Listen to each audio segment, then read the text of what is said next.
Hello friends, welcome all of you. इस video का topic है ग्रेविटेशनल पोटेंशियल एनर्जी, जिसको हम कैपिटल यू से रिप्रेजेंट करते हैं।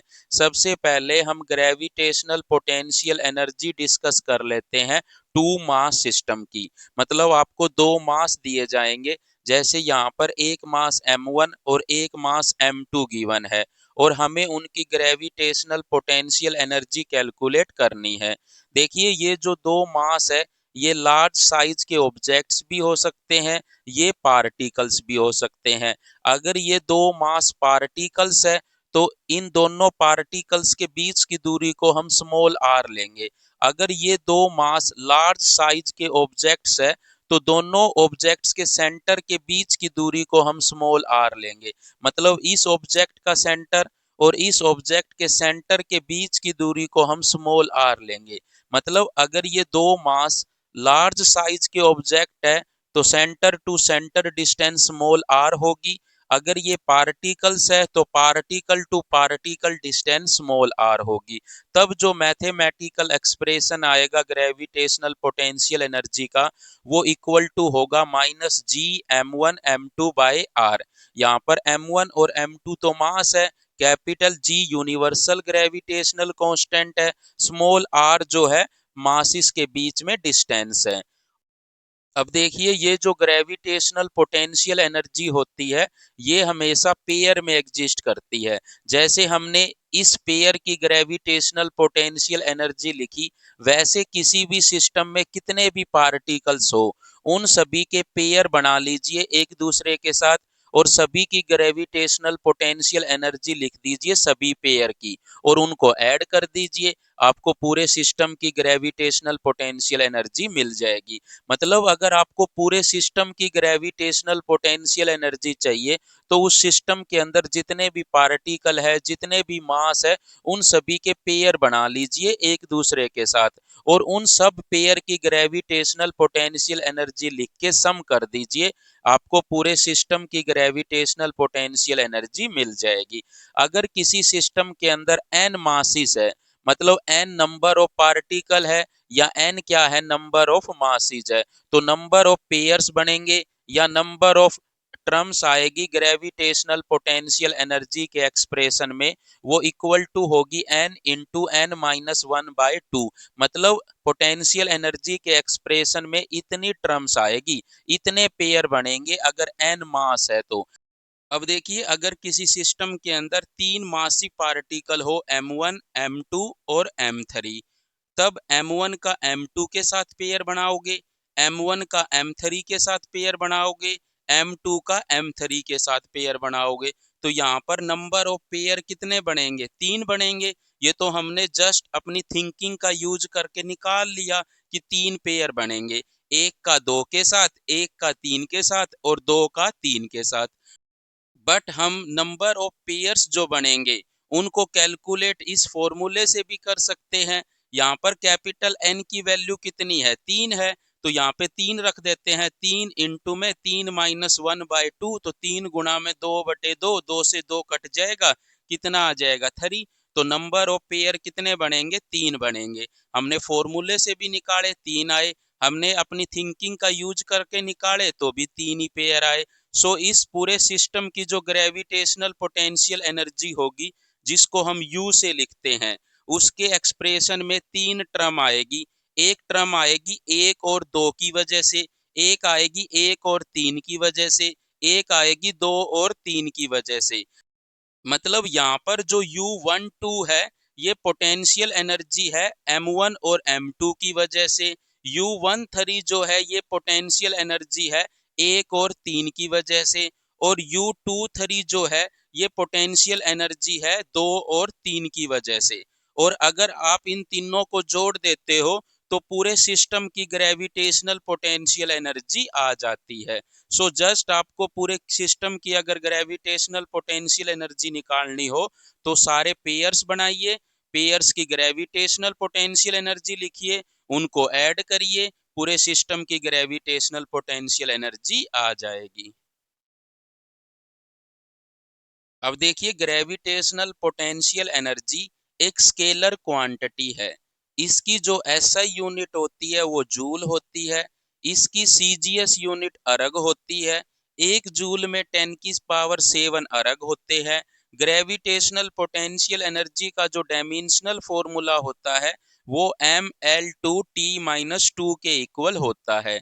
मतलब जो एनर्जी का डायमेंशनल फॉर्मूला होता है या जो वर्क का डायमेंशनल फॉर्मूला होता है वही ग्रेविटेशनल पोटेंशियल एनर्जी का भी होता है। अब देखिए इन पे बेस्ड क्वेश्चन कर लेते हैं। Find the gravitational potential energy of A system of 3 particles each having mass m placed at the vertices of a equilateral triangle having side length is l। मतलब इक्विलेटरल ट्रायंगल है जिसकी side की length कितनी है, l है, और equilateral triangle वो triangle होती है जिसकी तीनों साइड की लेंथ इक्वल होती है।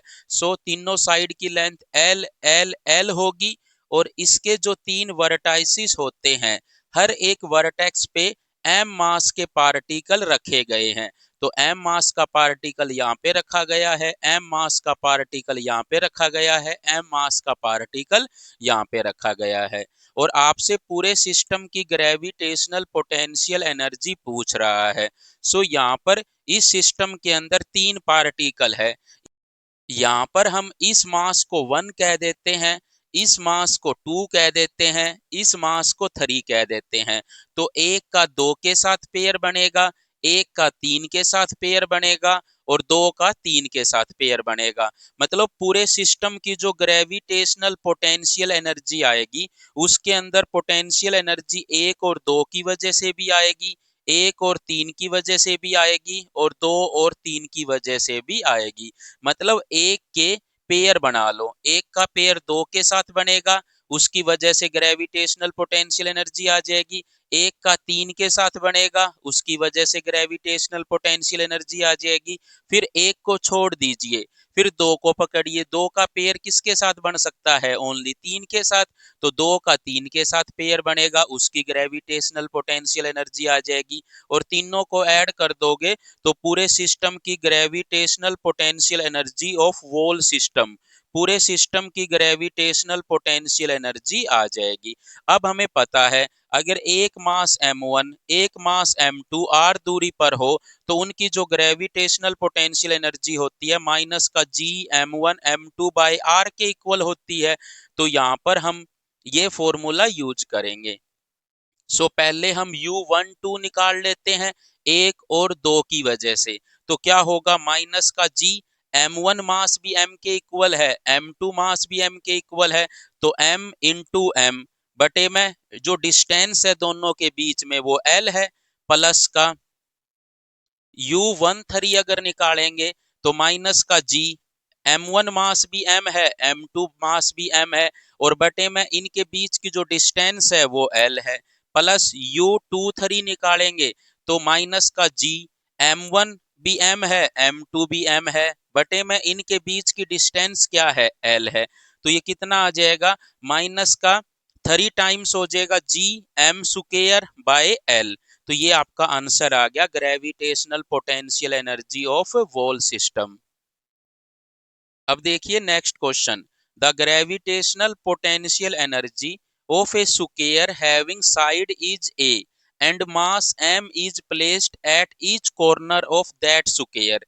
मतलब एक स्क्वायर है जिसकी साइड की लेंथ कितनी गिवन है, a गिवन है, तो रिमेनिंग साइड की लेंथ भी a होगी क्योंकि हमें पता है स्क्वायर की चारों साइड की लेंथ इक्वल होती है। तो इसकी लेंथ भी a होगी, इसकी लेंथ भी a होगी, इसकी लेंथ भी a होगी, इसकी लेंथ भी a होगी और इसके डायगोनल की लेंथ कितनी होगी, अंडर द रूट 2a होगी। और कह रहा है इसके हर कॉर्नर पे m मास का पार्टिकल रखा गया है। तो आपसे पूरे सिस्टम की ग्रेविटेशनल पोटेंशियल एनर्जी पूछ रहा है। सो आपसे u का एक्सप्रेशन पूछ रहा है कितना होगा। तो हमें पता है यहाँ पे हमें पेयर्स बनाने होंगे, पेयर बनाने होंगे तो कितने पेयर बनेंगे वो हम अपनी थिंकिंग से भी निकाल लेते हैं और फॉर्मूले से भी निकाल लेते हैं। देखिए यहाँ पर इसको हम 1 मान लेते हैं, इसको हम 2 मान लेते हैं, इसको हम 3 मान लेते हैं, इसको हम 4 मान लेते हैं। तो सबसे पहले 1 के पेयर बना लेते हैं, 1 का 2 के साथ बनेगा, एक का 3 के साथ भी बनेगा, एक का 4 के साथ भी बनेगा। फिर एक को भूल जाओ, फिर दो के पेयर बनाओ, दो का 3 के साथ बनेगा, दो का 4 के साथ बनेगा। फिर दो को भी भूल जाओ, फिर 3 का पेयर 4 के साथ बनेगा केवल, और 4 का किसी के साथ भी नहीं बनेगा बाद में, वो तो अकेला रह जाएगा ना। जब आप 3 का 4 के साथ बना लोगे तो 3 को भूल जाओगे, फिर 4 को पकड़ोगे, 4 का पेयर किसी के साथ भी नहीं बनेगा। सो यहाँ पर एक का 2 के साथ, एक का 3 के साथ, एक का 4 के साथ बनेगा, दो का 3 के साथ, दो का 4 के साथ, और 3 का 4 के साथ पेयर बनेंगे। सो यहाँ पर ये जो पेयर बने हैं, कितने बने हैं, 1 2 3 4 5 6, 6 पेयर बने हैं। इनको हम फॉर्मूले से भी कैलकुलेट कर सकते हैं कि कितने पेयर बनेंगे। यहाँ पर n की वैल्यू 4 है, तो 4 इंटू 4 माइनस 1/2, तो 4 गुणा में 3/2, 4 तिये 12/2, तो 6 पेयर बनेंगे। वही हमने अपनी थिंकिंग से निकाले हैं। सो यहाँ पर हम सभी का जो ग्रेविटेशनल पोटेंशियल एनर्जी का एक्सप्रेशन है, हर एक पेयर का वो लिख लेते हैं और उनको ऐड कर देते हैं, तो आपको पूरे सिस्टम की ग्रेविटेशनल पोटेंशियल एनर्जी मिल जाएगी। तो देखिए U12 किसके इक्वल होगा, माइनस का G M1 M2 बटे में इनके बीच की डिस्टेंस, कितनी है डिस्टेंस A है, प्लस U13 क्या आएगा, माइनस का G M1 M2 बटे इनके बीच की जो डिस्टेंस है वो अंडर द रूट 2a है। मतलब रूट 2a क्या है, इसके बीच में और इसके बीच में डिस्टेंस है, और हमें दो मासेस के बीच में जो डिस्टेंस होती है वो लिखनी होती है नीचे। तो यहाँ पर डिस्टेंस कितनी है, अंडर द रूट 2a है। फिर हम लिखेंगे U14 लिखेंगे तो माइनस का G M1 M2 बटे में इन दोनों के बीच की डिस्टेंस क्या है, a है, तो a लिख देंगे, प्लस अब लिखेंगे U23, तो माइनस का G M1 M2 बटे में a, क्योंकि इन दोनों के बीच की डिस्टेंस क्या है, a है, प्लस अब लिखेंगे U24 जो किसके इक्वल होगा, माइनस का G M1 M2 बटे में इन दोनों के बीच की दूरी भी अंडर द रूट 2a होगी, क्योंकि डायगोनल्स की लेंथ क्या होती है, इक्वल होती है, तो अंडर द रूट 2a आ जाएगा। प्लस फिर हम लिखेंगे U34 जो किसके इक्वल होगा, माइनस का G M1 M2 bye a, और इन सबको ऐड कर देंगे। अब देखिए ये वाली टर्म, ये वाली टर्म, ये वाली टर्म और ये वाली टर्म सेम है, तो इन चारों को हम एक साथ जोड़ के लिख देते हैं, माइनस का 4GM² बाय a, प्लस ये वाली टर्म और ये वाली टर्म सेम है, तो माइनस का 2GM² बाय रूट 2a हो जाएगी। इन दोनों में से माइनस का GM² बाय a कॉमन ले लेते हैं, यहाँ पे 4 रह जाएगा, यहाँ पे 2 बाय रूट 2 रह जाएगा। फिर हमें पता है ऊपर वाले 2 को हम क्या लिख सकते हैं, रूट 2 गुणा रूट 2 लिख सकते हैं। एक रूट 2 से एक रूट 2 कट जाएगा, तो ऊपर क्या बच जाएगा, रूट 2 रह जाएगा, और ये आपका पूरे सिस्टम की ग्रेविटेशनल पोटेंशियल एनर्जी का एक्सप्रेशन आ जाएगा। अब देखिए नेक्स्ट क्वेश्चन, आपसे ग्रेविटेशनल पोटेंशियल एनर्जी पूछ रहा है पूरे सिस्टम की, और सिस्टम क्या है, इक्विलेटरल ट्रायंगल है जिसकी साइड की लेंथ L है, और इसके कॉर्नर्स पे m मास, 2m मास, 3m मास रखे गए हैं। अब देखिए हमें ग्रेविटेशनल पोटेंशियल एनर्जी अगर पूरे सिस्टम की निकालनी है, तो हमें यहाँ पर पेयर बनाने होंगे। सो इस मास को हम 1 मान लेते हैं, इस मास को हम 2 मान लेते हैं, इस मास को हम 3 मान लेते हैं। तो एक का पेयर 2 के साथ भी बनेगा, एक का पेयर 3 के साथ भी बनेगा, फिर हम एक को भूल जाएंगे, 2 का पेयर 3 के साथ बनाएंगे, फिर 2 को भी भूल जाएंगे, 3 का पेयर किसी के साथ भी नहीं बनेगा। सो यहाँ पर जो पेयर बनेंगे वो 3 बनेंगे, एक का 2 के साथ, एक का 3 के साथ, और 2 का 3 के साथ। और जो नंबर ऑफ पेयर है वो हम फॉर्मूले से भी कैलकुलेट कर सकते हैं, वो नंबर ऑफ पेयर्स जो आएंगे 3 ही आएंगे। सो हमने निकाल लिए कि 3 पेयर बनेंगे, एक का 2 के साथ, एक का 3 के साथ, और 2 का 3 के साथ। अब हम इन पेयर्स का ग्रेविटेशनल पोटेंशियल एनर्जी लिख लेते हैं और ऐड कर देते हैं, और आपको ग्रेविटेशनल पोटेंशियल एनर्जी पूरे सिस्टम की मिल जाएगी। अब देखिए U12 क्या लिखेंगे, माइनस का G12 लिख रहे हैं, तो M1 मास क्या है, m है, M2 मास क्या है, 3m है, और बटे में इनके बीच की दूरी क्या है, L है, प्लस U13 लिखेंगे, 13 लिखेंगे तो माइनस का G, M1 मास क्या है, M है, दूसरा मास क्या है, 2M है, और बटे में इनकी बीच की दूरी क्या है, L है, प्लस U23 लिखेंगे तो माइनस का G, M1 क्या है, 2M है, M2 क्या है, 3M है, और बटे में इनके बीच की दूरी क्या है, L है। मतलब एक मास 2M है, एक मास 3M है, वो लिख दिया यहाँ पर, बटे में इनके बीच की दूरी। और जब इसके लिए करेंगे तो माइनस का G, M1 M2 बटे में इनके बीच की दूरी। और जब इसके लिए लिखेंगे तो माइनस का G, ये मास इनटू में ये मास बटे इनके बीच की दूरी। तो यहाँ पर देखिए ये कितना आ जाएगा, माइनस का 3 GM² बाई L, और ये कितना आ जाएगा, माइनस का 2 GM² बाई L। ये कितना आ जाएगा, 3 दूनी 6 GM² बाई L। यहां से हम क्या कर लेते हैं, माइनस का GM² बाई L कॉमन ले लेते हैं। यहाँ पे 3 बच जाएगा, यहाँ पे 2 और यहाँ पे 6, 3 और 2 5, 5 और 6 11। तो क्या आंसर आ जाएगा, माइनस का 11 GM² बाई L। सो इस तरह से आप ग्रेविटेशनल पोटेंशियल एनर्जी पूरे सिस्टम की निकाल सकते हो। So thank you so much for watching this video. अगर आपको वीडियो अच्छी लगी तो प्लीज वीडियो को लाइक शेयर एंड चैनल को सब्सक्राइब जरूर करें।